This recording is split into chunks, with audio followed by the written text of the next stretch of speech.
Good evening to everybody. Today in this video I am going to demonstrate how to use a pulse oximeter. In this first week of May, we are running through the second wave of COVID pandemic in our country. There are lots of patients who are getting admitted, and there are many more patients who are at home monitoring themselves and getting cured at home with minimal medicines. One of the most important thing that we require nowadays to treat ourselves from COVID at home is a pulse oximeter. Both in adults and in children, its importance is of utmost value in checking the oxygen saturation of our body. Usually, normally, the normal oxygen satuation is 98, above 98, but anything above 94 is okay. If it goes below 94, you should inform your doctor. He may add some medicine. If you are feeling distress, along with that the saturation is going down below 94, you may require oxygen and also hospitalization. So nowadays we are using this fingertip pulse oximeter machine, saturation machine, and I am going to demonstrate how to use it correctly so that you get the correct reading and you can rely on this machine. So how to use this machine is of much importance. Now this is the pulse oximeter machine, fingertip pulse oximeter machine. It runs on 2 AAA battery. You have to put the batteries inside and then switch the machine on. Once the machine is on, you have to put your finger inside. You will see that there is a red light inside which is beeping. If there is no red light, the machine is not working. So you have to put your finger inside and it will start showing the readings. The SpO2 is the saturation, the PR is the pulse rate, and the very important thing that we all miss is the graph that is coming at the bottom in yellow color.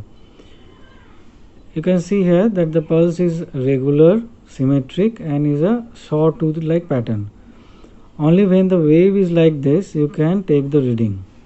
If you are moving the finger or the machine is malfunctioning, then you will see that the waves are not coming properly. As in this case, the waves are not coming properly, the waves have gone away. The machine is trying again to synchronize with my pulse. It is gradually the waves are coming back, and only when the waves come back you have to take the reading. If the waves are abnormal, then the reading may be abnormal. Particularly in case of children, when they are moving a lot, that they are moving their fingers a lot, the reading may be erroneous. It may come below 94 and you may feel that the actual saturation is below 94 and you may panic. So always look at the graph that is at the bottom. If it is symmetrical sawtooth pattern, then only you can see at the saturation. Then only you can rely on the machine. Now we are going to check the saturation in a child. We have to switch the machine on and now put the finger inside. And you have to look for the wave. So still now there is no wave. Although the reading is there is no wave. So there is no meaning of this reading. We will not take this reading. Now some wave is coming, but it is irregular. Now only a regular wave is coming. It is sawtooth pattern, regular wave now. Now you can take the reading at 95% saturation. If the wave gets disrupted like this, now the wave is getting disrupted. If you are moving the finger, the waves gets disrupted. So now the values are all erroneous. You don't have to take these values. You have to wait. Now the waves are coming regular again. We have to wait like this for 15 to 20 seconds.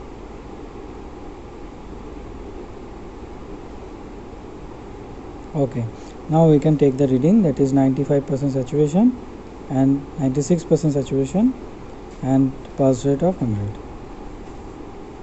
So by this way only when you see the regular sawtooth pattern wave you can take the reading, otherwise don't take the reading, it may be erroneous.